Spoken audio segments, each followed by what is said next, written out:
எங்க வீட்டுக்காரர் கூட என்ன கேட்பார், என்ன இப்படி எழுதி வச்சிருக்காரு, நீ ஒண்ணுமே மறுப்பு சொல்லாம இருக்க, எதுக்கு சொல்லணும்? அவர் புத்தி கேட்டு போய் அவர் அக்காவை அவர் தங்கச்சியை எதிர்க்கிறாரு.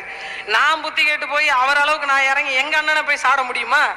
என்னவாக இருந்தாலும், போற்றினாலும் சரி தூற்றினாலும் அவன் என் ரத்தத்தில் பிறந்தவன், என் சகோதரன். என்னால் ஒருபோதும் அந்த செயலை செய்ய முடியாது. அவன் புத்தி கெட்டு போய் எவன் அக்காவை திட்டுற அவன். அது அக்கா கிட்ட சொன்னது யாரு? அக்காவோட வீட்டுக்காரு. இவர் ஏன் இவ்வளவு கேவலமா பேசுறாரு, நீ ஏன் மறுப்பு சொல்லாம இருக்க அப்படின்னு அக்காவோட வீட்டுக்காரர் சொல்லியிருக்காரு. அக்காவை திட்டுறவரை அக்காவோட வீட்டுக்காரரு இவருன்னு சொல்றாருன்னா கண்டிப்பா அது சாட்டையா இருக்க வாய்ப்பில்லை, இடுமாவனங்கார்த்தியா இருக்கவும் வாய்ப்பில்லை.